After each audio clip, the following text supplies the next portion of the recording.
Hi friends, आइए आज आपको हम ले चलते हैं संख्या पद्धति के अगले क्वेश्चंस में, बार वाले क्वेश्चंस। ये बार वाले क्वेश्चंस आते कैसे हैं, मान लीजिए ये तो ठीक है, पर इसकी उत्पत्ति कहाँ से होती है सर्वप्रथम हम ये देखेंगे कि आखिर बार की उत्पत्ति कहाँ से होती है। आइए देख लेते हैं। जैसे कोई एग्जाम्पल के तौर पे हमने ले लिया 2/3, एग्जाम्पल के तौर पे ले लिया 2/3। तो देखिए 2 में 3 से भाग करें तो दशमलव बढ़ा करके 0, 3 6 18, 2 3 6 18, 2 3 6 18। यानी आप ये देख रहे हैं कि बार बार इस अंक की उत्पत्ति हो रही है, बार बार इस अंक की उत्पत्ति हो रही है, यानी यही अंक बार बार रिपीट हो रहा है। तो इसका मतलब है, तो यहीं से हमें ये बार मिल जाता है, 6 बार। यही अंक क्योंकि बार बार रिपीट हो रहे थे, इसीलिए इसी को हमने केवल काउंट किया। आइए देखते हैं, कोई और एग्जांपल ले लेते हैं। जैसे 5/18, 5/18 ले लेते हैं। जब 5/18 लेते हैं तो इसका मतलब है 5 में 18 से भाग करें। तो आइए देख लेते हैं। तो ये क्या आ जाएगा, दशमलव बढ़ाएंगे 0, 18 दूनी 36, कितना हुआ 14 बचा। 0 बढ़ाएंगे 18 साथे 126, कितना हुआ भाई 14, 0 18 साथे 126, 14। यानी बार बार इसकी उत्पत्ति हो रही है, यानी 2 तो बार बार नहीं हो रहा है पर 7 बार बार हो रहा है। तो इसके लिखने का तरीका ये हो जाता है कि हम 0.27, क्योंकि 2 बार बार रिपीट नहीं हो रहा है, केवल 7 बार बार रिपीट हो रहा है, इसलिए 7 के ऊपर हम बार का निशान लगा देते हैं। क्लियर। आइए एक आध एग्जाम्पल हम लोग और देखें। जैसे 5/3 को ले लिया गया, 5/3 को ले लिया गया। तो अब इसमें कैसे हम लोग करेंगे देख लेते हैं। ये देखिए, जैसे 5 में 3 से भाग, 3 1 तो 3, 2 बचा, दशमलव बढ़ाएं 0, 3 6 18, 2 0 3 6 18, 2 0 3 6 18। यानी यहां भी देखा जाए तो इसकी उत्पत्ति बार बार हो रही है। 1.6 बार बार आ रहा है, तो यहाँ 1.6 बार इसे हम लिख देते हैं। इसके कुछ बेसिक चीजों पे हम चलते हैं, ताकि हम इसकी जड़ तक पहुंच सके और इसका कॉन्सेप्ट क्लियर हो सके। आइए देखते हैं। जैसे अब इसी चीज को हम पुनः देखते हैं कि आखिर ये कैसे रिपीट हो रहा है, कैसे क्या हो रहा है। आइए देख लेते हैं। जैसे यहाँ पे कोई चीज लिखी हुई है, जैसे 0.5 बार, तो इसका मतलब है उस चीज का आंसर ऐसा पूछ रहा होगा कि 5 दशमलव के बाद 5 बार बार रिपीट हो रहे होंगे, ऐसा रहा होगा। या जैसे इस तरीके से होगा 0.47 बार, तो इसका मतलब वो आंसर ऐसा रहा होगा कि दशमलव के बाद 4 7। फिर देखिए दोनों पे बार है, तो इसका मतलब है दोनों पे बार होने का मतलब वो अंक दोनों बार बार देखिए रिपीट हो रहे हैं, वो दोनों अंक बार बार रिपीट होते चले जाएंगे। अगर ऐसा कुछ रहे 1.75 और ऐसा रहे तो कैसे करेंगे दोस्तों, आइए देख लेते हैं। देखिए जैसे 1.75, यही दोनों अंक तो बार बार रिपीट कर रहे हैं, तो इसका मतलब है 7 5 7 5 7 5। इस तरीके से हम यही चीज को हम इस तरीके से भी लिख सकते हैं। ठीक। आइए और भी कुछ चीजों को देखा जाए।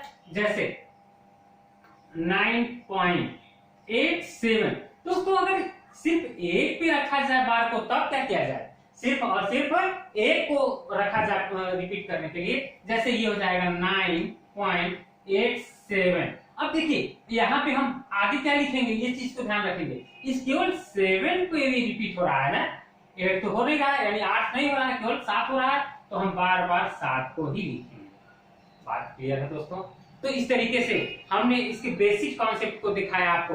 बेसिक कॉन्सेप्ट जब तक आपको नहीं आएगा तब तक ये क्लियर नहीं हो पाएगा। आइए इस चीज को और भी तरीकों से देखा जाए कि आखिर ये होता और कैसे कैसे होते हैं। जैसे इसको हल का तरीका क्या है इसके, आइए देखते हैं।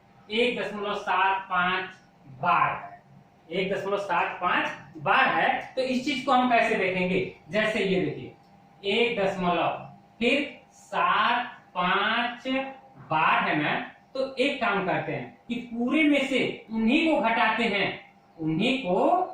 हैं जो इसमें बचे हुए हैं, यानी 7 बटे जितने अंकों पर बार होता है, जितने अंकों पे बार होता है उतने 9 लिख देते हैं, और जितने अंक शेष बचे रहते हैं, यानी जैसे ये 1 अंक है तो 1 0 बढ़ा देते हैं। मेरी बात समझ में आ रही है दोस्तों? तो इसका मतलब हो गया, यहाँ प्लस कर दें तो ये हो जाता है 1 धन कितना हो जाएगा, घटा दीजिए 68/90। क्लियर दोस्तों? तो इस तरीके से आप इसको इस तरीके से भी लिख सकते हैं, 1 सही 68/90। बात क्लियर दोस्तों? तो ये तरीका है आपके इस क्वेश्चंस को हल करने का। और भी देख लेते हैं 2-4 क्वेश्चंस, जैसे ये 1.753 है, मान लीजिए इन तीनों पर है, इन तीनों पे है, तो कैसे करेंगे इसको? जैसे ये देखिए 1 धन, या इसी को 1 सही भी लिख सकते हैं, 1 सही भी लिख सकते हैं। 1 धन कितना हो जाएगा, 753 बटे, मैंने ये आपको बताया था कि जितने अंकों पर बार होगा उतने 9 हो जाएंगे। मेरी बात समझ में आ रही है? इसी चीज को यहाँ 1 सही 753 बटे 999 हम लिख सकते हैं, 999 लिख देते हैं। अगर कोई दोस्तों इस तरीके से बात की जाए, 1.53 बार है, तो इसको हम कैसे हल करेंगे? जैसे वही क्वेश्चन क्या हो जाएगा, 1 सही 53 ऋण कितना कर दे दोस्तों, 5 जिस पर बार नहीं है, अब बटे कितना कर दें, यानी एक पे बार है, एक पे नहीं है, तो एक पे बार जिस पे है उसे 9 लिख देते हैं, जिस पे नहीं है उसका क्या लिख देते हैं, 0। तो इस तरीके से हमारा आंसर मिल जाता है 1 सही कितना, 58/90। अब इसको आप काट के छोटा भी कर सकते हैं, इसको आप काट करके छोटा भी कर सकते हैं। अब क्या हो जाएगा, जैसे इस टाइप से क्वेश्चन देखा जाए, इस टाइप से जैसे कोई क्वेश्चन लिया जाए, जैसे 1.753 और 2 पर केवल बार लगा दिया जाए, 2 पर बार लगा दिया जाए, तो क्या करें? तो ये हो जाएगा आपका 1 सही कितना, 753 ऋण कितना किया जाए दोस्तों बताइए? हाँ 7, तो 7 क्योंकि इस पर बार नहीं है, बटे कितना किया गया, 2 अंकों पर बार है तो 2 को 9 हो गए, और 1 अंक पे बार नहीं है तो 1 0 हो गया। तो ये क्या हो जाता है, आइए देख सकते हैं, 1 सही कितना हो गया, ये हो जाएगा 647 बटे 990। मेरी बात समझ में आ रही है? तो अब क्या करें, ठीक है? अब देख लेते हैं कि एक आध क्वेश्चन और इस टाइप का कर ले, ताकि हमें और अच्छे से समझ में आ जाए। अब जैसे 1/11 कोई संख्या हमने ले लिया, 1/11 कोई संख्या ले लिया, तो इस पर बार कैसे बदला जाए, बार के रूप में कैसे लिया जाए, आइए देख लेते हैं। जैसे 1 में हम 11 से भाग करें तो पहले दशमलव लगाएंगे, ठीक है? दशमलव लगाए और देखा कि ये ऐसा नहीं है, तो एक काम करते हैं, 0 बढ़ा करके 0 बढ़ा लेते हैं, फिर उसके बाद 11 9 99 हो जाता है, यानी 1 बच गया, यहाँ 1 बच गया। अब क्या करें, 0 अपने से बढ़ा दें, ठीक है? 1 अपने से बढ़ा दें तो फिर भाग नहीं जाएगा, फिर 0 यहाँ बढ़ा करके 0 यहाँ उतार लेते हैं, फिर 11 9 99 हम कर देते हैं। करने के बाद अब क्या करें, करने के बाद 1 बचता है, फिर वही प्रक्रिया बार बार रिपीट होती है, तो इसी को हम लोग 0.09 बार देते हैं। क्यों? क्योंकि ये बार बार रिपीट हो रहे थे। क्लियर दोस्तों? आइए और भी कुछ क्वेश्चन पे देखा जाए, ताकि एकदम कॉन्सेप्ट क्लियर हो जाए। कभी आपको और किसी चीज में खोजने की जरूरत, किसी बुक में या किसी और टीचर के यहाँ जाने की जरूरत नहीं पड़ेगी। आइए देख लेते हैं। जैसे इस टाइप का क्वेश्चन हमने ले लिया कि 7.78 दशमलव, कोई और भी ले लिया 753 है, ऐसा है, और इसे कह दिया कि P/Q के रूप में लिखिए, P/Q के रूप में लिखिए। तो दोनों तरीकों से आप हल कर सकते हैं। जैसे इसको कर सकते हैं कितना, 78, और यहाँ बार मान लीजिए कर दिया हमने, तो अब ये हो जाएगा सही 753 ऋण 7 बटे कितना हो जाएगा, दो अंकों पर बार है तो 99 हो गया, एक अंक पे नहीं है तो 0 कर दे। तो इस तरीके से हम कर देते हैं 78 हो गया और यहाँ से हमने घटा दिया तो 48 और ये हो जाएगा 748 बटे 990। मेरी बात समझ में आ रही है दोस्तों? इस तरीके से हम और भी क्वेश्चन, अब हम चलेंगे इसके जोड़ और घटाने पर, इसके जोड़ और घटाने पर या गुणा या भाग पे, यानी अभी चला जाए पहले इसके जोड़ और घटाने पे कि आखिर इसके क्वेश्चंस में हम कैसे जोड़ करते हैं और कैसे घटाना करते हैं। तो आइए दोस्तों देख लेते हैं। तो ये हो जाता है आपका, जैसे कोई क्वेश्चन हमने 7.39 ले लिया बार प्लस 8.36 ले लिया बार, ठीक है। अब अगर ऐसा क्वेश्चन बन जाता है तो इसे हम कैसे हल करेंगे, वही चीज हम लोग जान, ठीक है। तो आइए देख लेते हैं। तो ये हो जाता है आपका क्या, ये क्या हो जाता है, जैसे 7 धन 39 बटे 99, ठीक है। फिर धन 8 धन 36 बटे 99, ये बात समझ में आ रही है। अब इसके बाद हम लोग क्या करेंगे, अब ये देखिए ये दोनों तो आराम से जुड़ जाएंगे, ठीक। ये दोनों को आप जोड़ लीजिए, 8 7 हो गया 15, धन क्या करें, इन दोनों को एक जगह रख लिया जाए, यानी 39 बटे 99 और धन 36 बटे 99। तो अब क्या आएगा दोस्तों, ये 15 हो जाएगा और ये कितना हो गया 6 9 15 और 3 3 6 1 7 बटे 99, यानी यही आपका आंसर हो जाता है। क्लियर दोस्तों? एक आप क्वेश्चन और देखा जाए ताकि आपके पूरे कॉन्सेप्ट क्लियर होने चाहिए। एक क्वेश्चन और ले लिया जाए, जैसे कोई और क्वेश्चन बोलिए, हाँ बोलिए। अच्छा ठीक, आइए देख लेते हैं। जैसे हाँ आपने कहा कि जैसे इस टाइप का क्वेश्चन हो जाए 3.695 और दोनों पे हो, 2 पे हो 1 पे ना हो, और प्लस 2.102 और यहाँ 2 पे हो, ऐसे क्वेश्चंस कैसे हल करेंगे, इस चीज को हम लोग देखा जाएगा। तो ये 3 धन क्या हो जाएगा, 3 दशमलव के पहले है 3 धन कितना 695 ऋण कितना घटा देंगे दोस्तों 6 हमने घटा दिया। अब बटे कितना बचा आपका देख लीजिए, जिन दोनों अंकों पर बार है उनका 2 को 9 लिख दिया और जिन अंकों पे बार नहीं है उसका क्या लिख देंगे 0 धन 2 धन।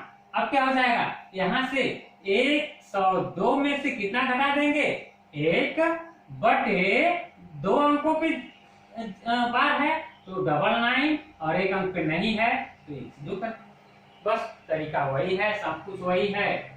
बस देखिए 3 2 5 हमने लिख दिया, 5 लिख दिया। अब आइए देखते हैं, अब यहाँ से घटा दीजिए तो 6 8 9 बटे 990 धन 2 धन ये क्या हो जाएगा 101 बटे 990। अब क्या करें दोस्तों, वही पुरानी वाली बात, क्या 5 और 2 7 हो गए। अब क्या करें धन, अब इन दोनों को एक जगह कर लिया गया 990 101 बटे 990, तो ये हो जाता है आपका कितना 7 धन। अभी देखिए जोड़ लीजिए क्योंकि लसा इसके बराबर है, तो ये हो जाएगा 9 1 10 और 8 1 9 6 1 7 बटे 990। अब इसको काट के छोटा करना चाहते हैं तो ये कट भी सकते हैं, तो 7 सही 79 बटे कितना हो गया भाई 99। मेरी बात समझ में आ रही है, इसका कॉन्सेप्ट समझ में आ रहा है, ठीक है। और भी क्वेश्चनों को हम हल करें, देख लेते हैं। एकदम साफ सुथरा हो जाना चाहिए, यानी क्लियर कॉन्सेप्ट होना चाहिए, ताकि आपको परीक्षा में कोई किसी प्रकार की कोई समस्या न हो। अच्छा मान लीजिए इसका जोड़ तो हमने करा दिया, घटाना कैसे करेंगे उस चीज को हम लोग देखेंगे। आइए घटाना कर देते हैं। जैसे कोई क्वेश्चन बोलिए भाई, कोई क्वेश्चन बोलिए। अच्छा 3.87 ना, 3.87 बार, अच्छा रेड, फिर बोलिए। अच्छा 2.67।